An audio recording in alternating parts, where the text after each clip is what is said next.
In this video, I'll show you how to maximize your current wardrobe in 5 easy to follow steps. By following these steps, you'll have better looking outfits and your clothes will actually last longer, all of this without shopping. Let me introduce you to my secret. It's called a clothes maintenance day. About twice a year, I take a weekend afternoon to look through my wardrobe and see which pieces I can make more usable for me. There are 5 steps, so let's get started with the first one. The first step to a well-maintained wardrobe is taking out the pieces that aren't working for you anyway. To begin, sort through your closet by touching every piece of clothing. I really like the Marie Kondo way of doing this, touching your clothing and asking, does it spark joy? Does that sweater feel scratchy? Do you remember a piece that doesn't fit you well anymore? Let's go ahead and sort that out, but before you run to the donation center, take a moment and breathe. If you've ever had donation regret, this tip is for you. You can take those pieces that you're planning on donating and put them in a spare closet for about a month. Why? Because sometimes when there's too much clutter, it feels good to just get it out of sight without actually learning from the process. A month from now, when you review your donation pile, it'll be more clear whether it's a yes or a no. Next, analyze the clothes that you're decluttering. This is the difference between chucking out junk and getting smarter in the process. Why don't you like what you're tossing? Why do you like what you're keeping? Learn from it and you'll shop smarter next time. I have a really good video that will show you my full process for decluttering, and I will link it at the end of this video for you to watch next. The second step towards your streamlined wardrobe is to organize. The first thing we want to do is pack away any off-season clothing that's not going to be weather appropriate for a few months. This will make your morning routine a lot easier because it will eliminate decision fatigue as you step into your closet every morning. It will also improve your style, which seems counterintuitive because you'll have less stuff, right? But creativity exists within limits. You don't need more stuff, you just need more creativity with the outfits and the clothes that you already have. So I take my spring, summer clothes and store them in vacuum seal bags, which I keep in my suitcases.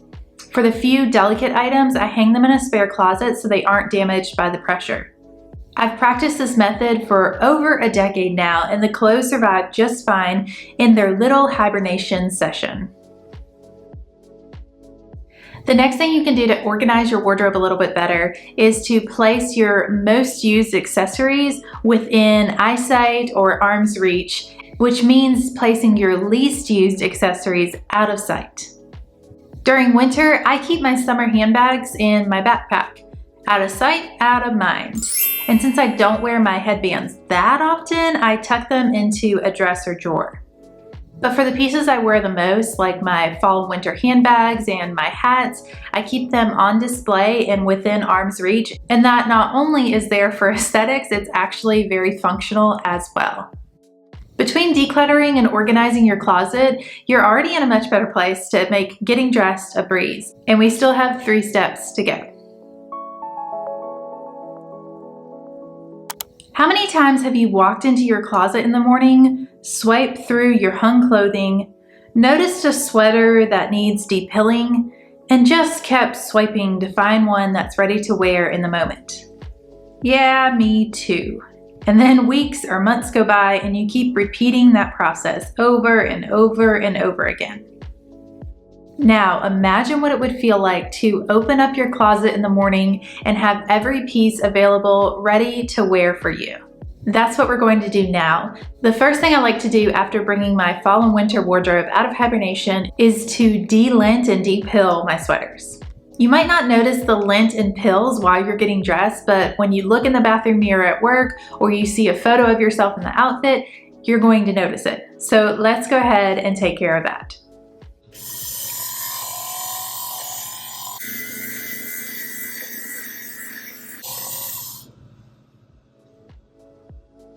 When you don't maintain your clothing, then it's easy to feel like, well, I can just donate it or throw it away. But oftentimes these pieces you paid good money for, and they can look better for longer if you just maintain them. So if you have any clothes that need to be depilled, go ahead and do that on your clothes maintenance day. The next item to prepare is anything that needs to be hand washed. Doing this piece by piece can be such a chore and truly such a bore, so that's why I recommend doing it all at once. Whether that is seasonally, monthly, or weekly, take all your pieces that need to be hand washed and do it like batch work. Wash them all, dry them all, and put them up. This includes your bras, any cashmere or wool, which I think I need to mention that you do not have to wash cashmere and wool every time you wear it. You don't need to wash jeans every time you wear them. You really just need to wash these pieces when you can smell an odor. For me, I wash my cashmere pieces typically at the beginning of the season. I wear them throughout the season, and then I wash them right before I put them up. Some more items include lace or embroidery, because you don't want to throw those things in the washer and they get snagged. That would just ruin that intricate detail work. And the last item is silk. Unless you have machine washable silk, which is mostly what I have, and that brings us to our next category of things to prepare to wear. You don't just have your hand washing items, you have your delicates also, right? This includes any machine washable silk. Any of these delicate pieces, you can use a delicates bag, which is just like a mesh type bag that you put in the washing machine, and it prevents these pieces from getting too much friction in the washing machine. With all of your delicate pieces, you want to either hang dry or lay flat to dry. Now, I like to hang dry probably half the clothes that I wash, even if it doesn't need it. I hang dry leggings, workout tops, underwear, any kind of linen or silk or specialty material. It takes almost no extra work, and the plus side is you can take care of your higher quality clothing better, it will last longer, and there will be no shrinkage. So there's a lot of upside, and the only downside is a few extra minutes just hanging up these pieces.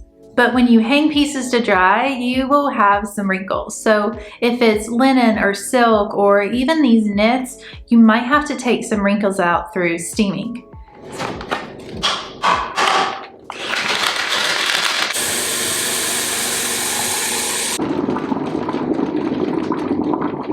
So how do we take steaming or ironing from such a chore to something enjoyable?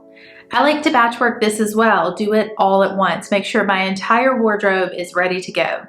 I just grab all the pieces that need steaming, put on some soft music, and use the time to meditate or observe the beautiful details of my clothes.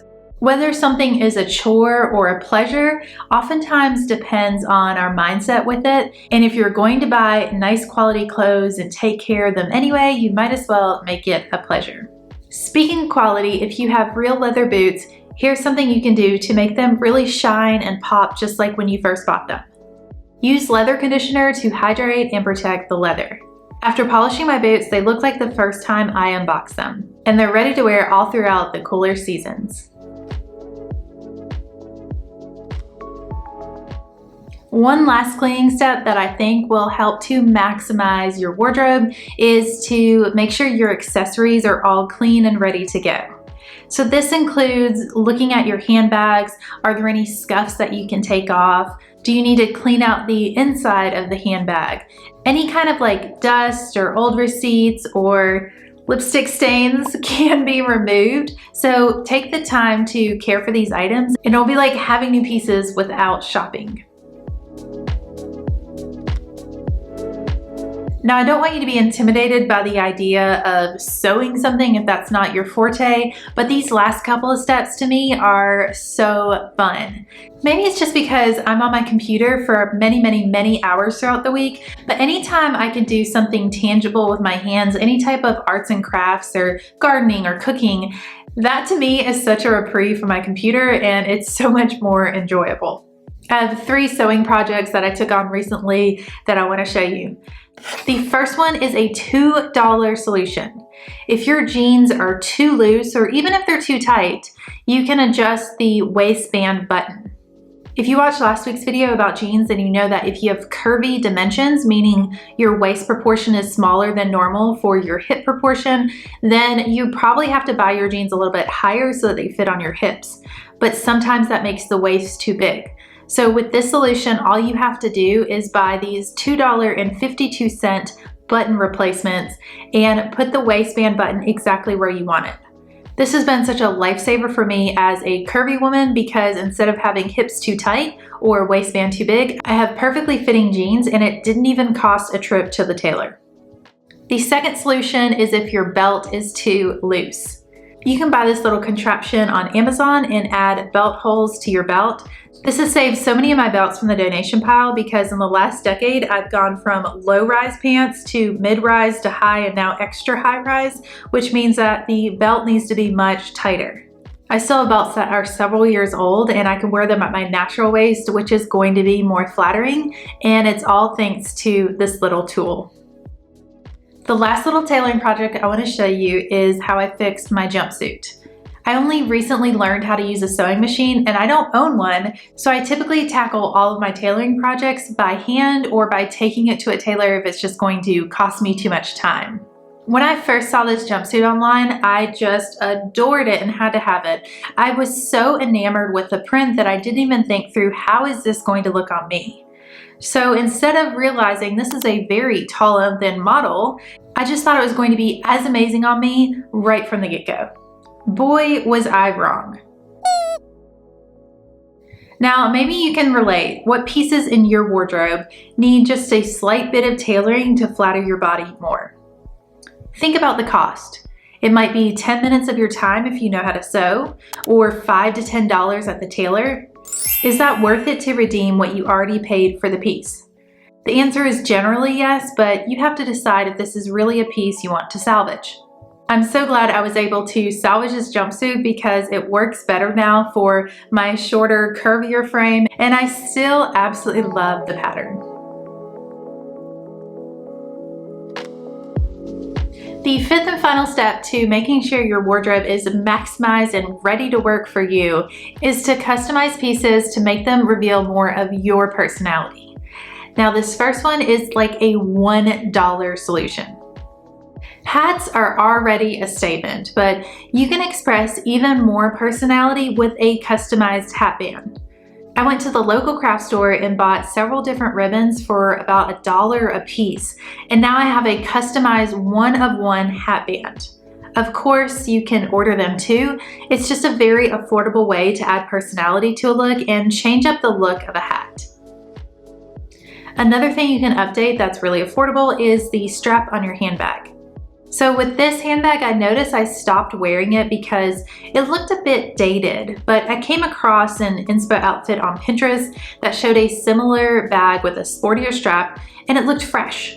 So I ordered a strap on Etsy for about, I don't know, $20 maybe, and it breathed new life into this bag.